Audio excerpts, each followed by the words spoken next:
viewers, and welcome to Steelworld Channel. Today we have a very special guest with us, Dr. A S Firoz. Dr. A S Firoz has been the Chief Economist of Economic Research Unit associated with Ministry of Steel, and we are very eager to talk to Dr. Firoz because he has been advising the steel ministry, he has been advising the steel companies uh, about their strategies in future.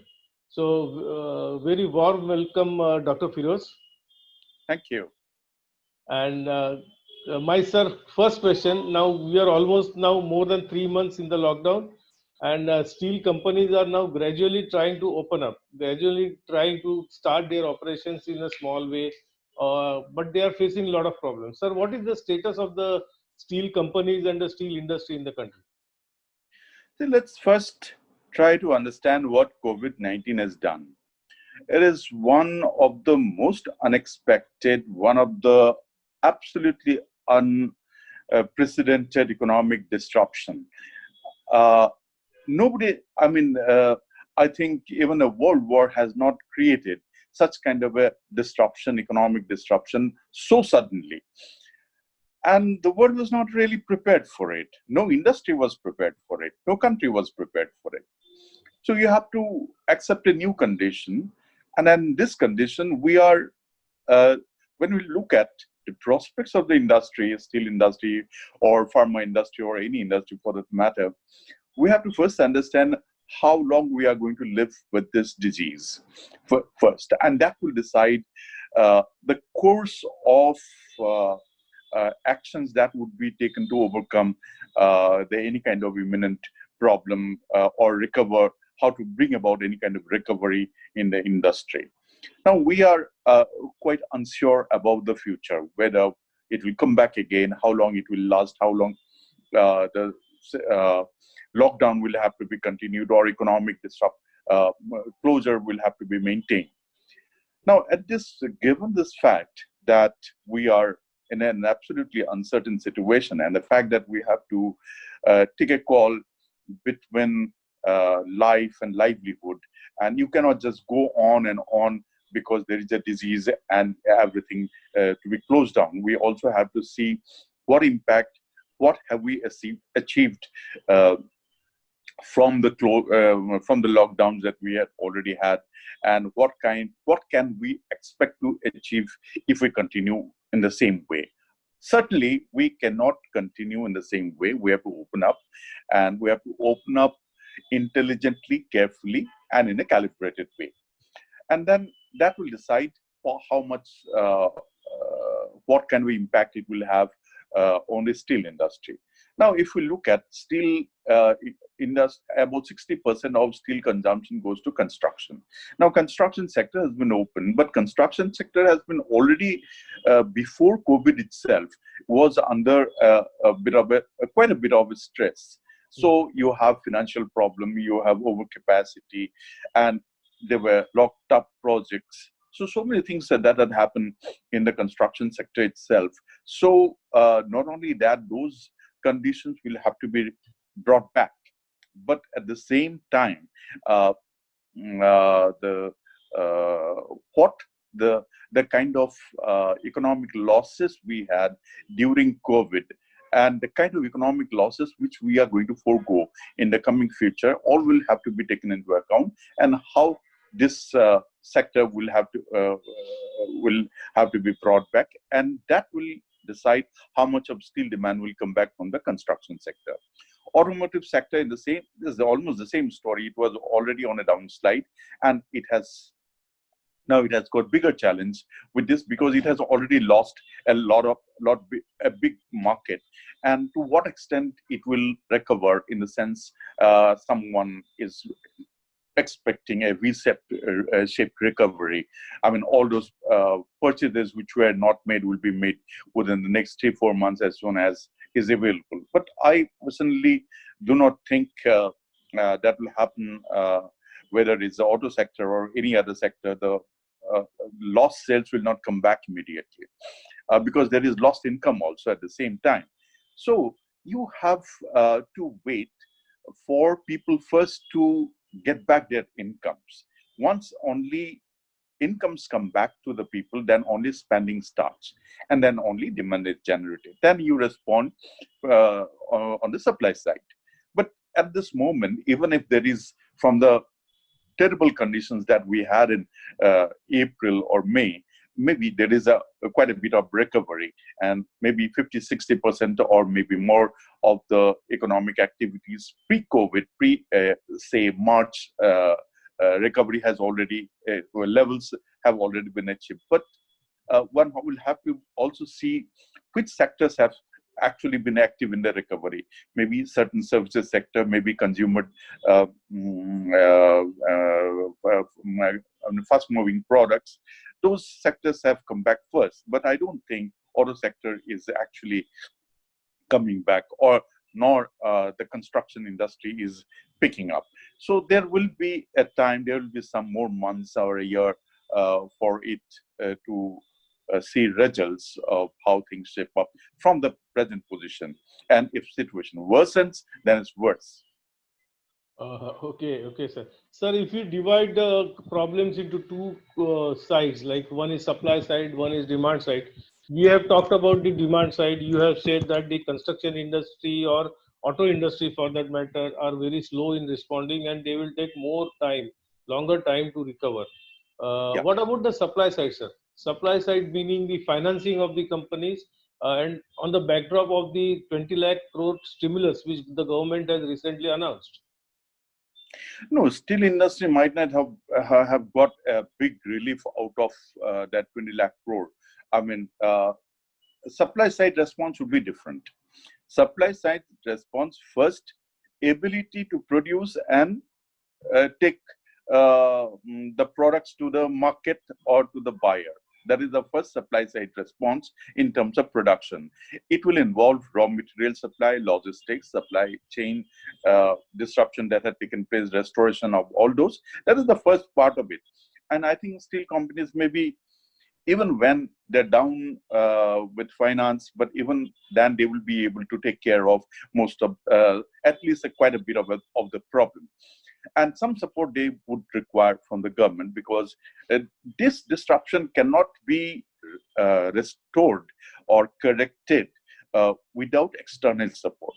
The steel industry, which is capital intensive, which has lost so much of production, if it continues this way, because of and there is no lack of activities, economic activities, and it continues this way for a long time, then obviously somebody will have to come to its rescue. And at this moment, I do not expect any generous industrialist to pour money onto the industry to revive it. Ultimately, it has to come from, in whichever form, which is a tax concession or whatever, maybe increased protection or whatever it is, somewhere or other, it has to come back. But because as far as banks are concerned, they are also business entities. The problem is that they have already sort of burned their fingers in the steel industry quite a lot. And so after all that, they would be 10 times more conscious loaning, giving, supporting the industry anymore.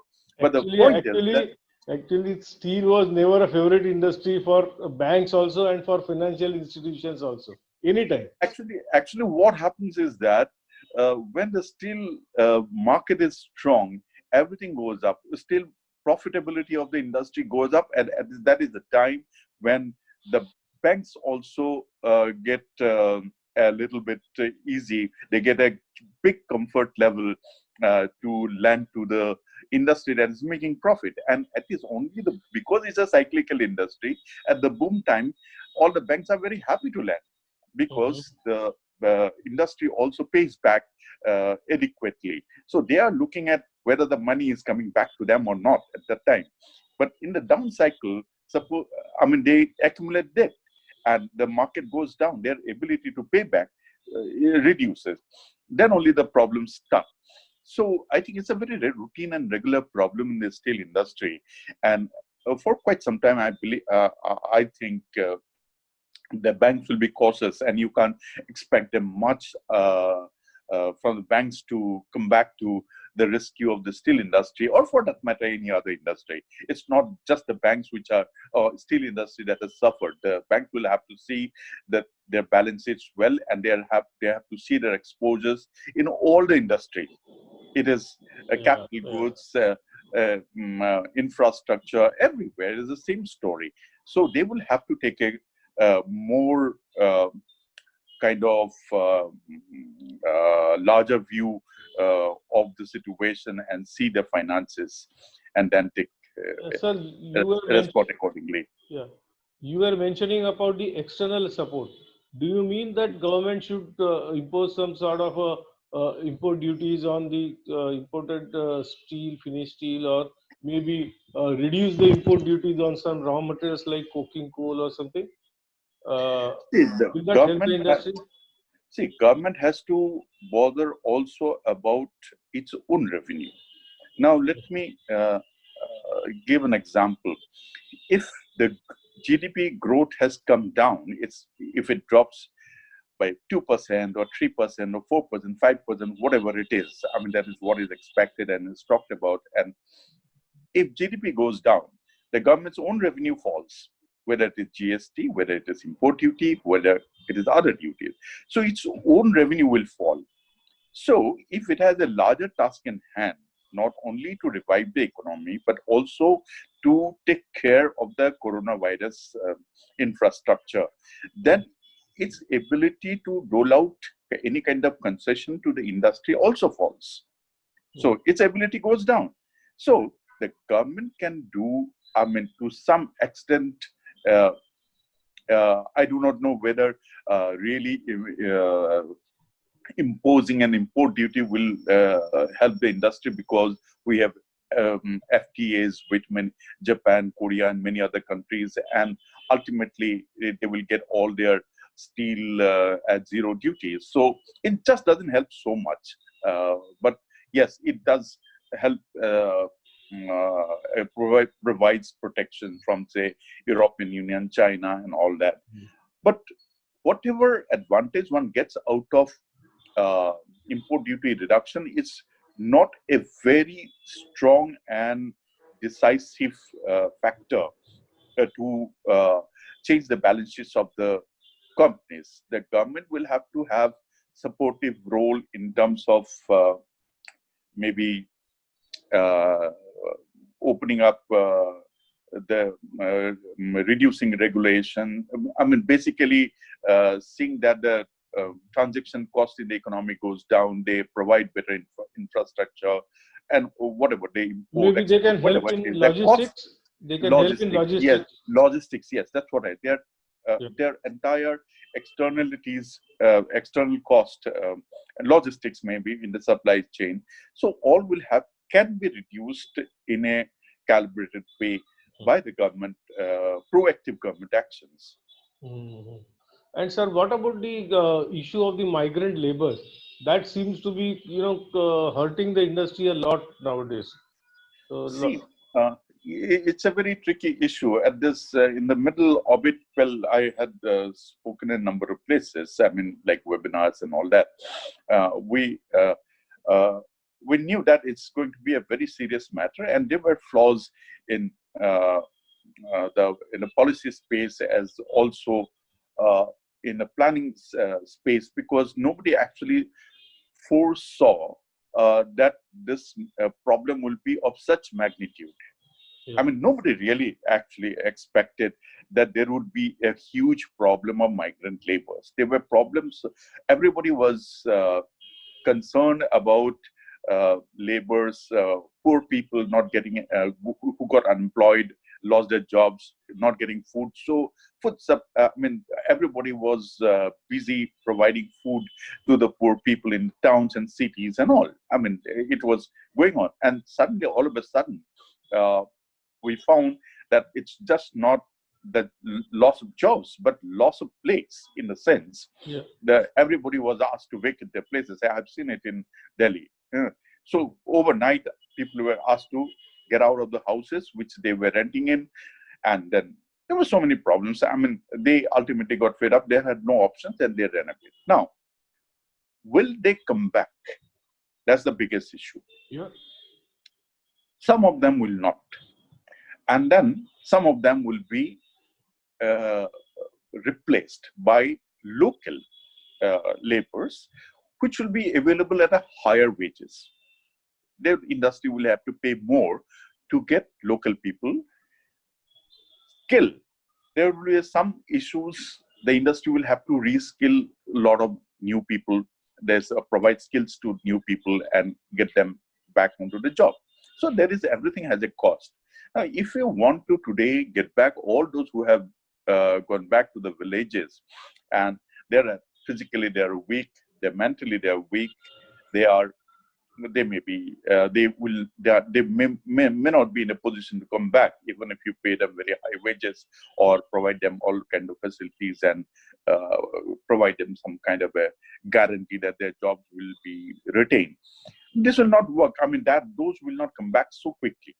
I mean, there will be some level of disruption in that, and which will hit the industry, particularly the logistic and transport areas.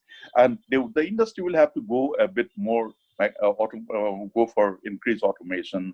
Uh, there are many other ways to handle it, but will certainly be a disruption which will lead to reduce capacity utilization of the plants, which will reduce which will slow down the movement of goods. So all this will happen, and certainly the industry will not be able to, whichever industry it is, it's not just the steel industry, but other industries will also face certain kind of loss of uh, production and thereby capacity utilization. Yeah, yeah. So you have mentioned that there will be a higher level of automation industry or a company will have to adopt. So are you suggesting that the way the companies are run, after COVID or after restarting the industry, restarting the company, it will be totally changed. The approach of the management, the way companies are operational, it will change totally. What do you think? See, when it comes to the organized sector, large companies, Hmm. uh, they are more or less being very supportive to the work to their own workers. They know that if somebody goes away, it will be not just. I mean, it is just not saving some wages, money, but it's a big loss of skill going out. So they will have to decide on that, and nobody would like to do it. And the big companies, big enterprises, they manage to retain all the key people. But the basic problem was in the unskilled, unorganized sector. That is the main problem. Yeah. Supposing a loader in a truck, so some driver in a truck, he has gone away. So it's very difficult to get another person at that low wages. So transporters will jack up their prices. I mean, rates, everything will go up that way. And that can be, a lot of loading can be done manually. But as far as long-term practices of the industry is concerned, outlook of the industry is concerned, that will change towards the laborers. They cannot possibly have such a uh, in many ruthless way of handling uh, their workforce. There are many small companies who have done it and asked them to just get out, or contractors. Those, especially what happened, what I have noticed is that it is there are a big company hires a contractor. That contractor hires a large number of people. That contractor has not paid. Mhm. Okay, the problem is not with the bigger companies, but problem with it was with the contractor or smaller companies who are not being able to pay because there is no money in the system. Now it is, this contractor is also not getting money, so he is not paying the workers. The workers have run away. Mhm. There is a vicious circle. Yeah, yeah, yeah. So, sir, what do you think? By what time the industry can come on the track? Like most of the companies working capacity utilization up to a certain stage. So by what time would you give for all this to happen? See, there are two unknowns at this moment. One is how long will this COVID-19 continue? Hmm. In the sense, we are hearing about a potential second wave. We are or a stronger wave number going up, and which may cause a massive uh, disruption. If that happens and it spreads across the industrial belt, let me assume that if it goes across, runs across the industrial belt, then it will be a major challenge, and the industry itself will not be able to handle, will not be able to raise capacity, even if financial resources or other resources are available. Two, the industry runs on a massive supply chain, right from the ports, railways, everything, trucks, whatever you're mining. Suppose steel industry is so much dependent on mining, whether raw materials will come, at what price they will come, huh, so many things. So if there are disruptions in the supply chain, it will take, it may be very severe, exceedingly severe, supposing it happens, then they will have to again keep on at low operating rate. Now, I do not know exactly at this moment whether all the large producers say with integrated plants, whether they have all opened up their blast furnaces are running or not, I do not know. But given the fact that in a particular month, I read, I think it's in April, it shows about 90% drop in crude steel production uh, over April of 2019, something like that. Some figure was something like this. And if it is so, uh, that means it's very clear that blast furnaces were closed. So to restart the blast furnaces, they will have to take a decision. They will have to see the market, whether, I mean, if once you start a blast furnace, you have to start a rolling mill, you have to start the steel melt shop, rolling mills, everything. So you will have to see whether that kind of a market is available at that point of time. If the market is not available, they will unnecessarily will not open up. Two other option is to export. Export market will also get congested and very competitive, whether you will be in a position to export in a big way, given the price, given the fact that prices are also not good, about 430, 440, $450 for HR coil. So you will have to actually, you might end up making losses, and nobody wants to make losses or even cash losses, worse, uh, in a situation where cash is king.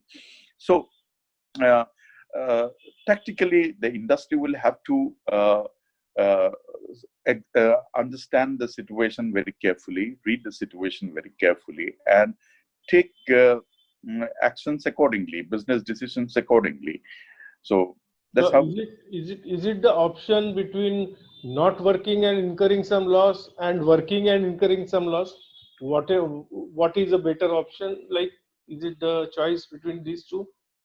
No, you have to, I said in the beginning itself, you have to calibrate your production. That means, supposing we don't say that production has, the demand has gone away completely. Let me assume, I don't know the exact numbers, but let me assume that demand is 50% of what it was there. So the industry can run at 50% of its capacity. Let me just assume. If it is at 50%, run it. You don't close it. But if it's at 10%, I would advise somebody to close it. Hmm. It makes no sense. So you have to take a decision depending on how much you can do. And secondly, in a competitive environment, supposing demand falls by 40%, 50%, some will get hit more and some will not. Some will manage somehow, do better. So it's one doesn't know who will do better at this moment of time, but there will be casualties in the industry, definitely. Uh, Sir, any advice for the companies? Tips? It's a, as I said, it's a unprecedented, and it is one was not prepared for this kind of a disruption. So they have to manage, what I should say, what is, they have to manage their money well, cash well. Mm. at this moment, because otherwise they will be getting into that trap, because some major companies are already highly geared, their debts are rising. So in this kind of a situation, if they don't manage their cash finances well, then they will be in trouble. Second, uh, loss of market share. Every company, whatever it is, they are competing within the country. They have to manage market share. They have to manage customer relationship. They have to see that nothing goes away. Because what happens is that uh, today, if they decide not to produce, let say they can produce at 50% and decide not to produce because it is uneconomical. So if they actually throw away a customer, that customer will import at whatever cost it is. So, so you will be encouraging in the process more imports, and it's no good for the company in a long-term manner. You have to keep your customers well. I mean, within your own territory. So you have build confidence and but manage your money well, and then you can diversify. This is a time for planning, because what has recent developments have shown, uh, not only in this industry but in many other industries, a very diversified company actually lowers risk. Mm. It runs on lesser risk. So one has to understand that steel industry will also, still business will also have to be diversified. Mm. It is diversified not only in terms of product range. I mean, you have to be uh, moving into some other industries. Your cash should be going also into some other industries, related industries, so that at the end of the day, you manage situations better with whatever finances available. And if there is a abrupt change in the course of the economy, then at least some segments of your business still remain unaffected, and with that you can keep it Yeah. going. So you are saying that don't put all your eggs into one basket. One basket, yes. Yeah, yeah. Sir, but it is said that in tough situation, one must, depend more on its core capacity. You are asking them to diversify. So, This is a common debate where you should be concerned with only core capacity, core competence, or you should go into diversification. This is a broader management debate which has been going on for a long period of time. Uh, let me give you as an anecdote.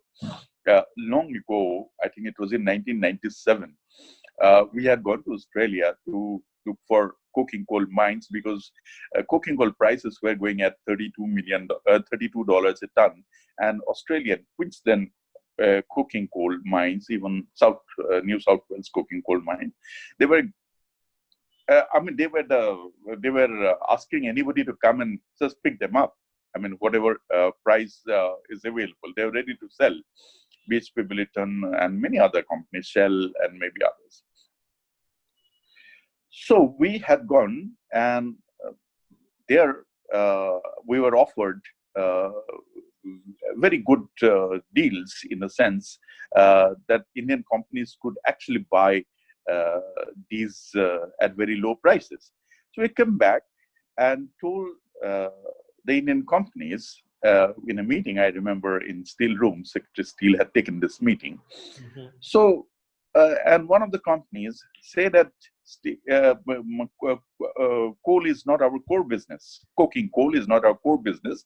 We'll not move away from steel to coking coal. And another company, big company, says that look, it is already making losses, and we are getting coal at $32, $33. Why should we put our money there? So, in the long run, we ended up buying at a certain point of time coking coal at $375, Yeah. and we are buying at a much higher prices. So it's so the point that I was trying to make is that we need to diversify in a certain up to a level. This is a not to put all eggs in one basket, because if you fall somewhere, step somewhere, you will not get another in a business to support you, Mm. because it is all run by finance. Hmm. is the most important thing. Maybe some strategic diversifications you are suggesting. Strategic diversification you have to take, Yeah. and strategic vertical integration. Mm-hmm. Both are important. So, but not that I am not saying that every steel company should go around and start buying coal mines or iron ore mines or something like. Obviously. No, I don't suggest that.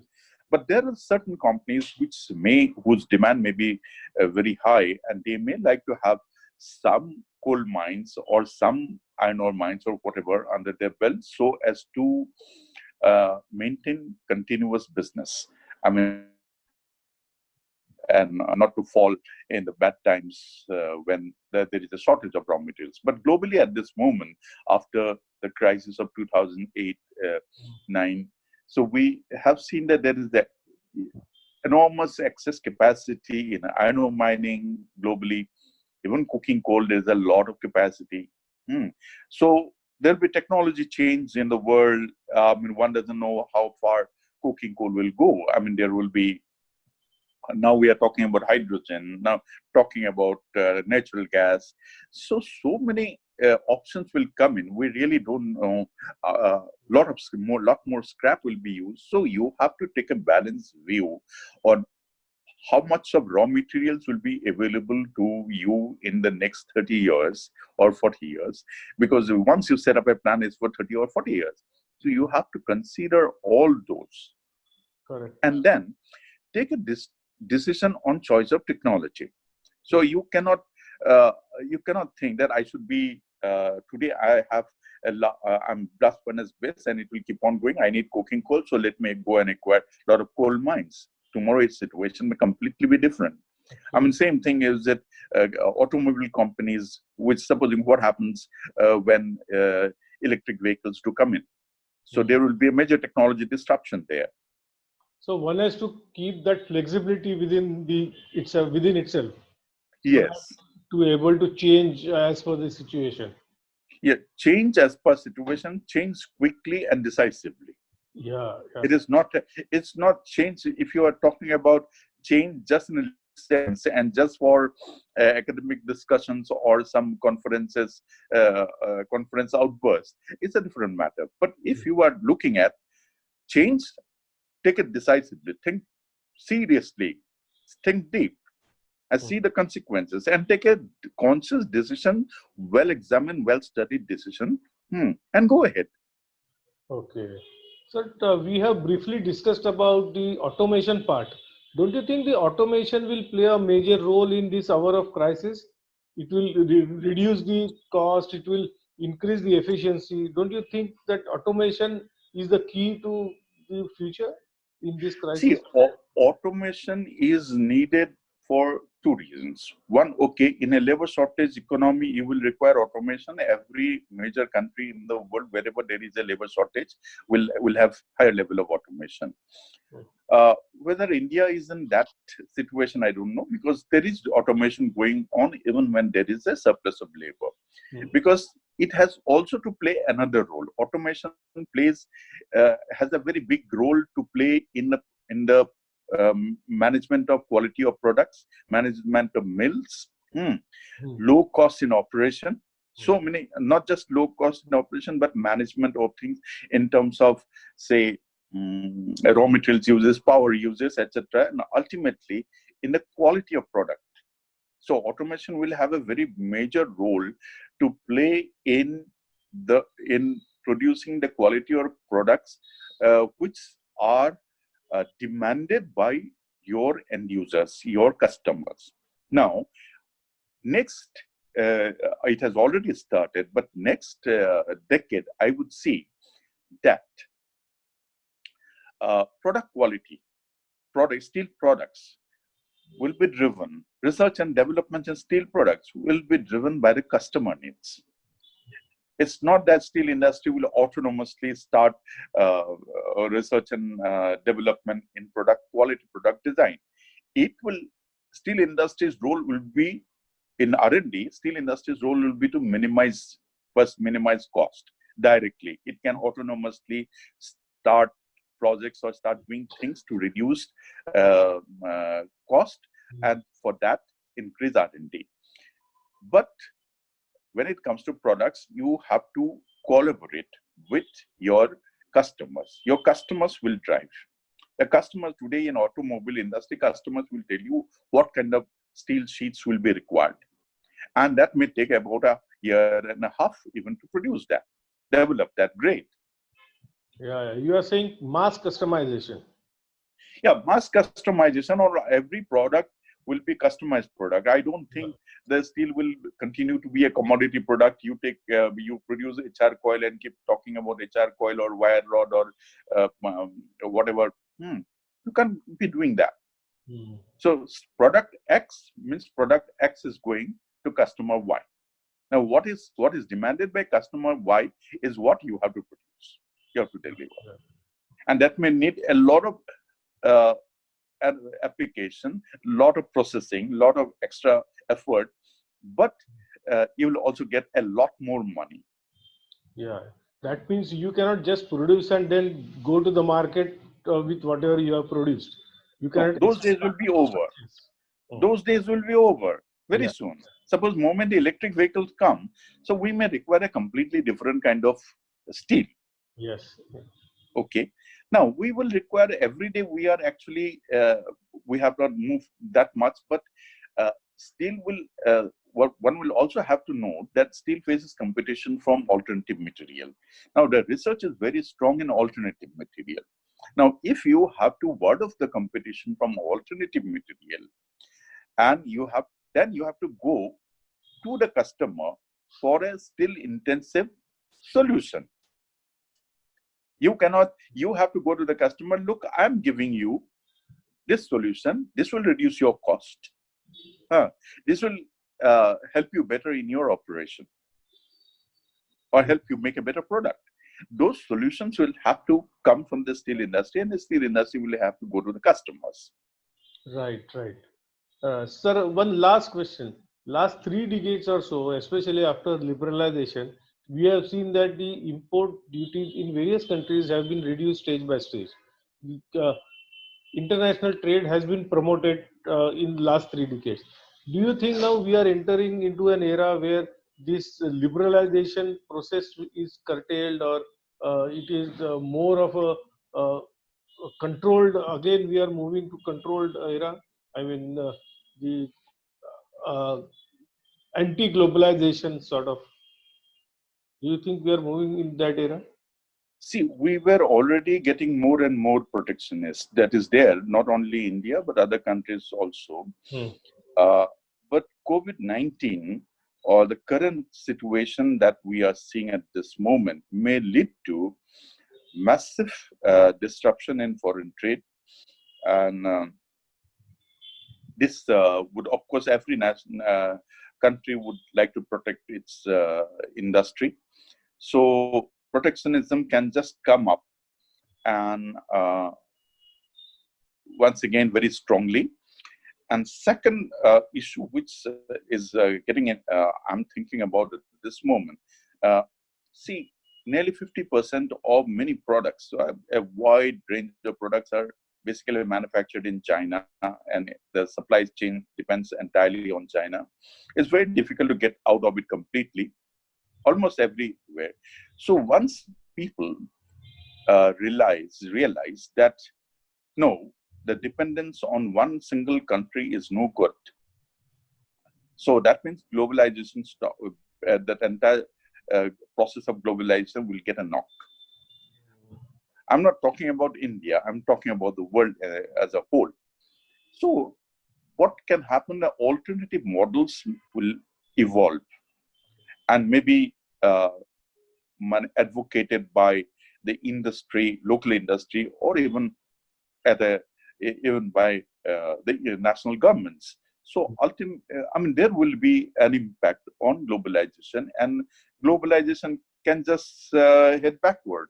That is what is one of the potential, one of the possibilities. Yes.